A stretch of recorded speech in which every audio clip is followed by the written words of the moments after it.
I'm Caribbean, je suis Tania Sanval.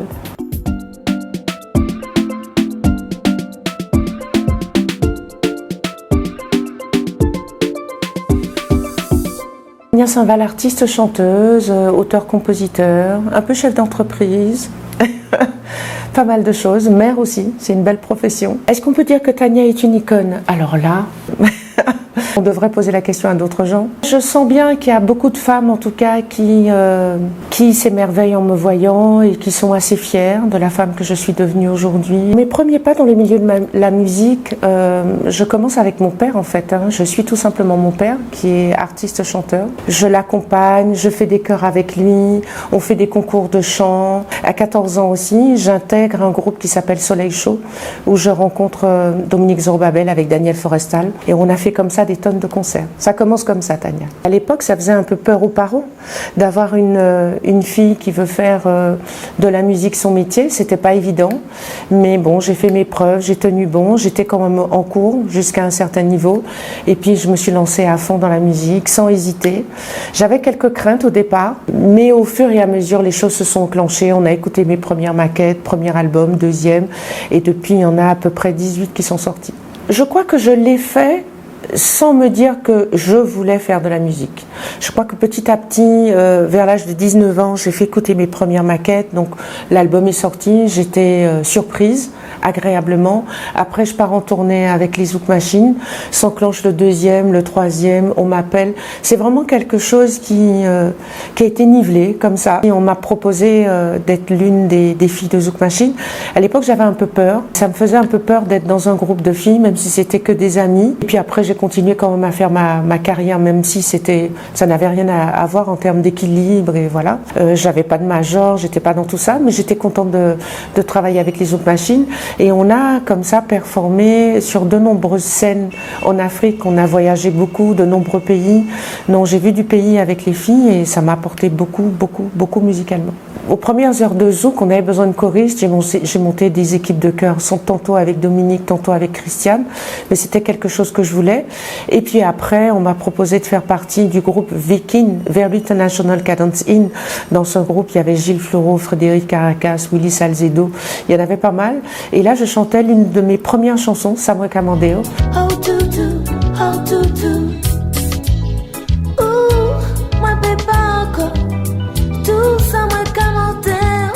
Comme je disais, je me suis pas posé de questions, ça arrivait tout naturellement. Alors ça se passait chez Pierre-Édouard Décimus et je faisais des chœurs avec Dominique Panol et Patrick Saint-Éloi.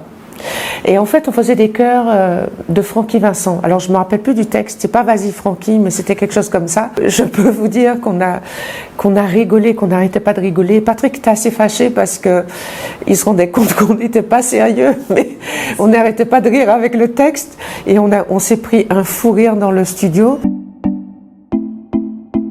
Bonne sœur, c'est tout simplement parce que c'était... je crois que c'est une conviction profonde d'avoir la foi. Et petite comme ça, hein, j'aimais me réveiller le matin et j'allais à l'église prier. Et je pense que c'est resté. Je pense que ma mère, comme toutes les mamans, aurait préféré que je sois fonctionnaire et sûre d'avoir une retraite, d'être bien vigilante et de faire attention à son avenir. Non, j'ai préféré foncer dans la musique. C'est vrai qu'il n'y avait pas de certitude, mais je l'ai fait. Peut-être qu'au fond de moi, il y avait des convictions, il y avait la foi de faire ce métier parce que j'étais sincère. Mais tout en faisant mon métier, j'ai quand même essayé de ne pas perdre les valeurs. Et puis mon père, il était musicien, il l'a accepté, mais bon, c'est vrai qu'il avait quelques craintes d'avoir une fille dans le milieu. Il connaît bien, il sait bien comment ça se passe avec les musiciens. Mais je pense qu'après, ma mère a été une fan, une fervente fan. Partout où je me suis déplacée, où elle pouvait, elle l'a fait. Aujourd'hui, avec la nouvelle technologie, donc c'est vrai qu'on se retrouve peut-être un peu moins à travailler ensemble, à faire équipe, à faire de vraies maquettes, chacun met son grain de sel. Peut-être que ça donnait plus d'ampleur et plus d'harmonie. C'est pour ça que les groupes se tenaient. Aujourd'hui, il y a quelque chose de plus individuel et les gens vont ils créent leur banque son, ils font des sons. Bon, c'est intéressant. Moi, je dirais pas qu'il y a des choses moins bien et des choses meilleures. Je dis tout simplement qu'il faut garder cette part d'humanité dans la musique, travailler en harmonie avec des réalisateurs, avec des arrangeurs, avec des auteurs-compositeurs. C'est génial. Il faut garder ça. Humilité, amour, partage. Souvent, alors ça pourrait être de la fausse humilité, hein, mais souvent les gens disent ouais mais t'es Tania, mais tu peux appuyer, tu peux poser ton pied, t'es Tania. Je dis non, c'est pas parce que je suis Tania que que je peux dire n'importe quoi, user de cela. Je reste humble parce que je me dis que j'ai trop vu d'artistes ou de gens tout simplement dans la vie. Hein. On est comme ça du jour au lendemain, on est comme ça et voilà une maladie, un accident. Donc moi je reste comme ça devant la vie. Partage parce que on peut pas faire ce métier sans partage avec le public parce que finalement c'est le public qui donne la clé. Hein. Amour. Parce que dans l'amour, il y a le pardon, il y a la sincérité, il y a le fait de voir chez l'autre de la beauté. Quand on n'aime pas, on ne sait pas voir ces choses-là. Mais pour parler d'amour, il faut le voir. Donc c'est pour ça que c'est important pour moi d'être ces trois choses-là en même temps. Ma mère à 9 ans, elle l'a pas pris. Hein. Elle pensait que j'étais là en train de dormir, mais je suis partie et je me rappelle avec mon petit vêtement de 9 ans. J'ai pas regretté mon acte parce que c'était sincère, parce que c'était profond. J'avais peur qu'elle soit là, mais elle n'était pas là dans la foule. C'est en rentrant qu'elle m'a dit qu'elle m'a vue et c'est là que j'ai pris ma fameuse volée. Mais ma mère est tout amour. Ce qu'elle voulait, c'était protéger sa fille et protéger ses enfants. Chaque fois où j'étais à Paris, où j'avais des choses vraiment importantes, elle prenait l'avion, elle était là avec moi. Je l'ai fait, je regrette pas, c'était un peu ma vie. Il y a d'autres choses que je vais regretter dans ma carrière de chanteuse, d'autres gens, des connaissances ou des choses, ou des gens à qui je me suis peut-être trop livrée, ou des gens à qui j'ai trop donné, parce que j'ai appris l'humain après. Ça a toujours été probablement plus difficile pour moi parce que j'étais seule, parce que je pesais pas pareil. C'était pas facile, mais je suis contente parce que je suis autodidacte, j'ai fait les choses par moi-même. Je pensais pas vivre tout ça, mais je savais que j'allais j'allais vivre au bout de mes rêves, au bout de mon rêve, au bout de ma profession. Et ce que je savais, c'est qu'il fallait le faire bien jusqu'au bout.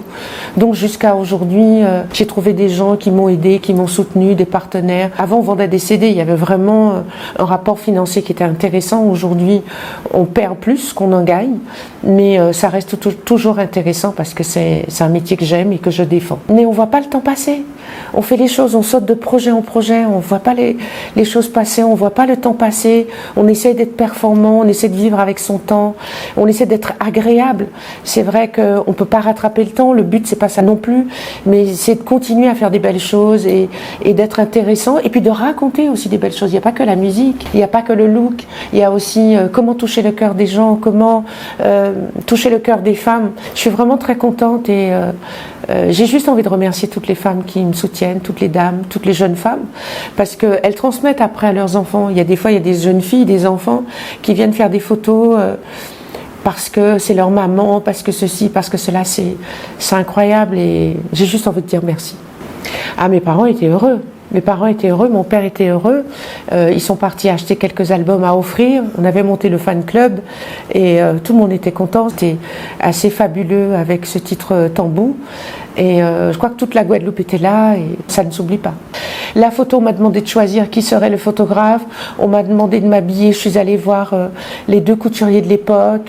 Je me suis fait accompagner pour le maquillage. J'ai trouvé des gens. Je ne sais pas si j'ai essayé de créer des tubes. J'ai essayé des titres ou de trouver des instrus ou de travailler avec des gens ou des choses qui me plaisaient mais qui allaient plaire à un maximum de gens. Mais comme je fais partie un peu d'une communauté de femmes, je sentais assez rapidement ce qui allait plaire aux gens. Et puis ce qui était difficile, c'est de garder, c'est de tenir le cap. Avant c'était plus facile parce qu'on n'avait pas tous ces réseaux sociaux, on n'était pas nombreux. Avec les réseaux sociaux, très vite, on est aux États-Unis, on a accès à ces grandes stars américaines, à nos stars d'aujourd'hui. Donc ça c'est plus difficile pour nous. Mais c'est l'authenticité. L'authenticité. Je crois que j'étais authentique avec moi-même. Je m'attendais à rien. Je remercie simplement le ciel. Et je suis très contente. Et ça prouve que ce qu'on a fait, on l'a fait avec le cœur. Et on a fait ça et les gens aimaient. Alors, j'ai pas toujours été fière des textes. Hein, parce que quand on a 20 ans, on n'écrit pas de la même manière que quand on a de l'expérience. Il y a des textes qui me font un peu rougir. Mais il y a des choses que j'aime certainement moins aujourd'hui. Mais de manière générale, je suis contente. Il fallait faire des choses comme à l'époque. Donc on demandait des choses qui étaient un peu spin, un peu carnavalesques. Bon, à mon âge, à l'âge que j'avais au départ, ça m'a pas vraiment gênée parce que c'était Tania. Aujourd'hui, je ferais pas les choses de la même manière. Et en mûrissant, il y a des choses qu'on préfère à d'autres. j'étais parmi plein de CD de Johnny Hallyday. Il en était fou. Il était fan de Johnny. Quelques années plus tard, je crois que c'est lui qui était heureux. Et moi, j'étais heureuse pour lui. J'étais fière. C'est une belle fierté. Il n'y a pas eu que lui. J'ai travaillé avec Angélique Kidjo, Francis Cabrel, Youssou N'Dour, quand on est parti en Afrique. J'ai jamais changé. Je suis restée la même. Peut-être, il y a des gens qui me disent peut-être trop la même. Mais je suis fière d'être enfant du pays, de représenter l'antillaise que je suis, la femme caribéenne francophone que je suis, dans toute sa splendeur. Mon premier Olympia. Et je me rappelle que j'étais sur scène et que je chantais. Et de temps en temps, je tournais la tête là et je voyais mes bébés. Je voyais mes bébés dans les couffins. C'était assez excellent parce que je montais, parfois je sortais. Je voyais mes bébés et je remontais. Et c'est grand. Et je ne peux pas dissocier ça de la mère et de la femme. Voilà, un bel exemple. C'était une bénédiction parce que j'avais peur en fait de faire que de la musique et de penser qu'à l'extérieur, qu'à mon métier. Mais j'ai su laisser la place à ma vie de femme et je suis contente. Et le fait d'être femme, d'être chanteuse, d'être appelée à partir, j'ai créé avec mes garçons quelque chose de grand. Et en fait, c'est ensemble qu'on décidait, est-ce que maman peut partir pendant une semaine parce que j'ai telle proposition. Voilà, ben maman, tu peux partir à telle période, non, je préfère que tu restes avec nous. On l'a vraiment fait ensemble et c'est pour ça que je ne me reproche rien. Bon, je peux pas dire que j'ai tout fait sans faute, parce qu'on n'est pas un sans faute, mais j'ai fait au mieux avec eux. J'ai fait de belles rencontres, de très très belles rencontres, notamment avec Syl. Voilà, c'était lors d'une émission télé. Naomi Campbell, c'était pas au Cameroun, ouais, je crois que c'était au Cameroun avec Naomi Campbell. UB40, Sting. Et voilà, j'ai fait de très très belles rencontres dans ma vie. Non, pour moi la musique c'est de la musique. Alors c'est vrai que de faire sa propre musique, se l'approprier c'est bien. Et quand on fait notre propre musique, je dis pas que le gros cas c'est ma musique, mais c'est la musique de chez moi. On a le gros cas, ça pourrait être le blues de chez nous. On a le gros cas, on a la biguine, on a eu la quadrille, on a la cadence rampa, on a eu plein de choses. On a eu le compas qui s'est beaucoup mélangé au zouk et pendant des années on a beaucoup écouté cette musique. Aujourd'hui ça fusionne tellement qu'on ne sait plus si c'est compas, si c'est zouk. Au nord de la planète ou au sud du pôle, quels que soient les trucs, quand les gens dansent, ils dansent. Et ça, c'est le rythme de la vie. Et plus que tout, plus que les cultures, on a le rythme de la vie, les battements de cœur. Et les gens dansent partout dans le monde, sur la planète. Tout le monde danse, tout le monde vit et tout le monde crée. En fait, j'ai un concept Made in Caraïbes où je fais mes plus grands tubes, où j'arrive à faire des concerts zouk avec mes plus grands tubes. Je peux proposer un autre projet qui est un projet Tania Autrement, qui porte bien son nom, où je peux partir dans des styles soit un peu plus big-in ou soit jazz caribéen. Mais tout ça pour moi c'est moi. On ne peut pas me demander de me couper en deux parce que la vie est passée par là, parce que je suis maman et parce qu'il y a d'autres choses que j'ai envie de dire aussi.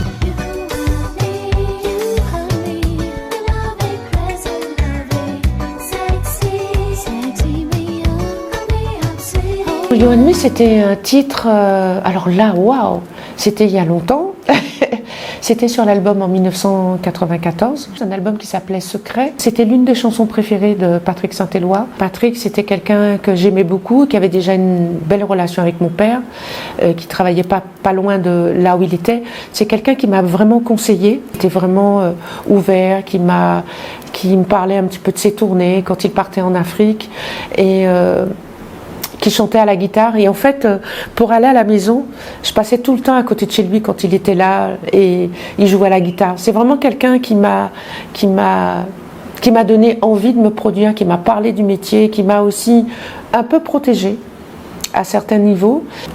Patrick, c'est vraiment le grand frère. Si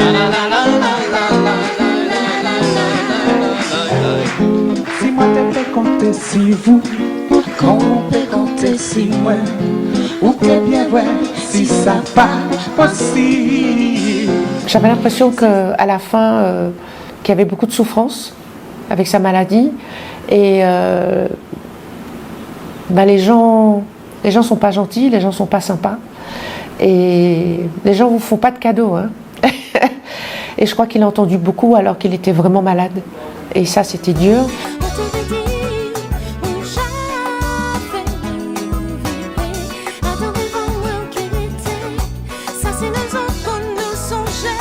Et lui témoigner simplement mon affection, mon amour, et lui dire que moi j'étais fan de West Indies. J'étais une grande fan de West Indies.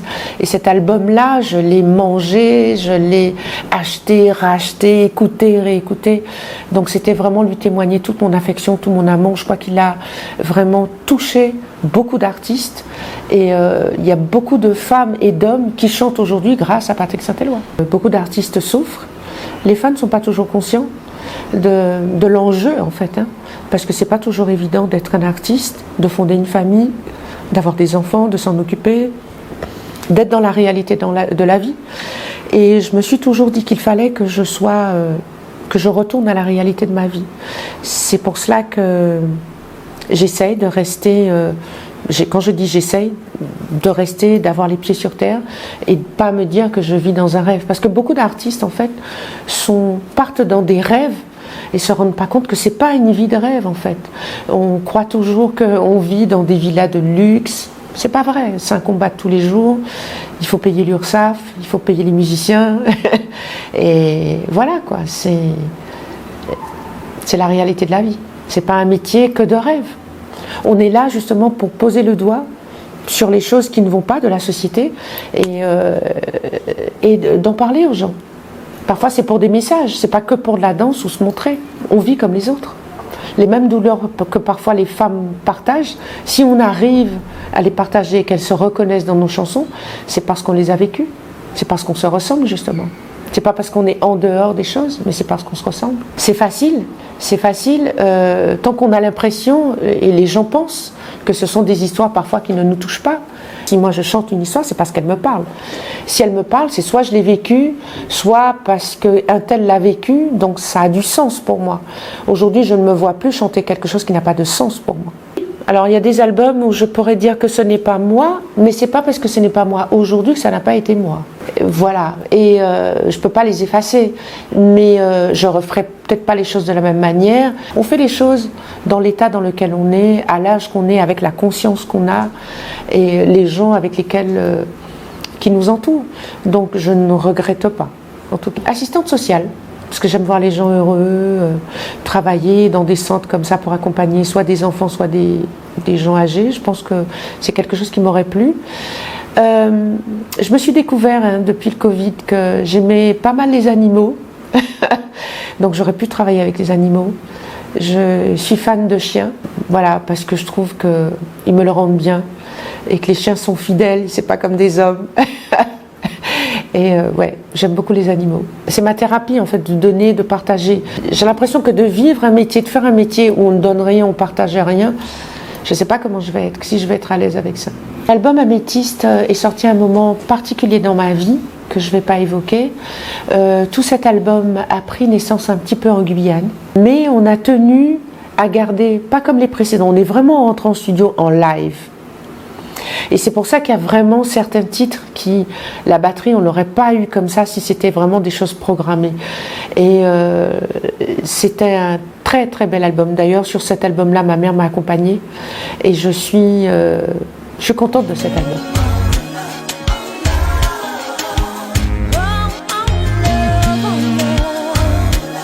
En Love, c'est un véritable succès, Boogie Zouk aussi.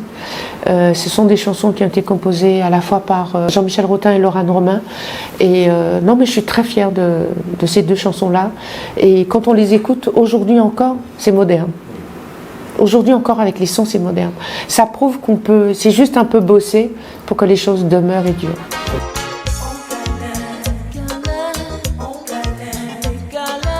À l'époque, je me rappelle que je cherchais des noms pour parler d'amour et je trouvais que le câlin était sympathique comme les bébés. C'est un titre que j'ai composé toute seule.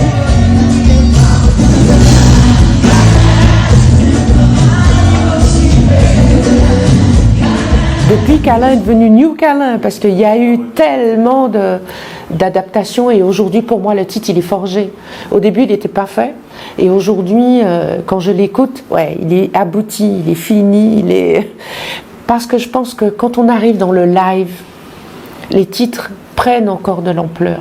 Et c'est pour ça que dans la communauté haïtienne, ce que j'aime, c'est qu'ils font d'abord du live avec les chansons, ils les essayent, ils les traitent, et quand ils arrivent, le titre, il sonne en live. C'est comme si le Colombo, il est fait de la même manière du lundi, pareil, et même quand on le fait par soi-même, avec les mêmes ingrédients, il n'a pas le même goût le lendemain. Donc, ouais, pour moi, la musique, c'est un peu ça. Je lui donne une seconde, une tierce vie, une septième vie. Voilà. Être artiste, c'est de ne pas se priver d'explorer de ses émotions, de sa liberté et de toujours produire, de ne pas se figer sur les choses. La musique va plus loin que nous. Et la musique, pour moi, c'est vraiment quelque chose qui touche l'âme. Et il faut faire attention à ça. C'est pour ça que certaines musiques peuvent être bonnes à écouter et d'autres pas bonnes à être écoutées. Parce qu'elles peuvent lâcher des émotions négatives. C'est pour ça que certaines personnes, en réécoutant de la musique, font pas de la bonne thérapie. Parce que si ça fait pleurer, il vaut mieux pas écouter. Ça agit sur quelque chose qu'on ne voit pas. Et c'est pour cela qu'en moi, aujourd'hui, il faut qu'on fasse attention à ce que nos jeunes écoutent. Et il y a vraiment des fréquences qui nous font du bien et des fréquences qui nous font du mal. Et dans les musiques, il y a des gens qui les utilisent à bon et à mauvais escient. On ne peut pas différencier le jour s'il n'y a pas la nuit, et on ne peut pas différencier la lumière s'il n'y a pas l'obscurité. Et dans l'obscurité, les choses se forment, et dans la lumière, elles paraissent. Donc on a besoin de l'obscurité comme l'enfant qui est dans le ventre de la maman, mais tout doit être pris avec parcimonie, parce que tout peut être dilué. Et je l'ai fait parce que pour moi, il y a du sens. Il y a du sens parce que le soleil, pour moi, c'était chaleureux, c'était le zouk. Et la lune, c'était le côté Tania autrement.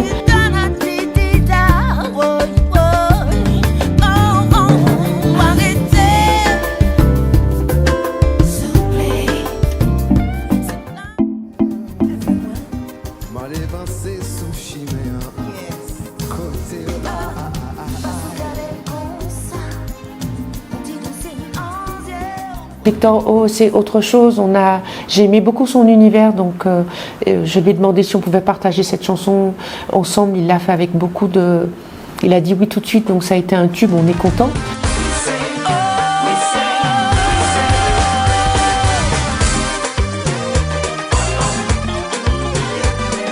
C'est une histoire vraie. C'est une histoire vraie. Et les femmes vont se retrouver dedans. Parce que moi, elles savent que c'est. Et quand on aime quelqu'un, on sait au fond de lui, on sait que c'est lui.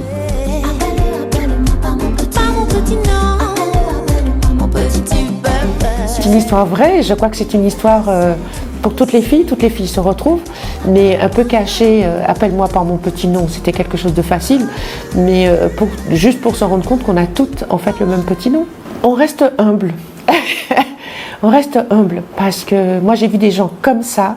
Et le lendemain, comme ça. Donc on reste humble, on dit merci à la vie pour ce qu'elle nous apporte, pour le bonheur, parfois même pour les choses qui n'ont pas été dans notre vie. Et on continue à avancer en essayant de monter, en essayant de se dire que l'autre partie de notre vie sera tout aussi agréable. Si je devais dire quelque chose à la Tania d'avant, qu'est-ce que je lui dirais? Sois plus sage et plus observatrice.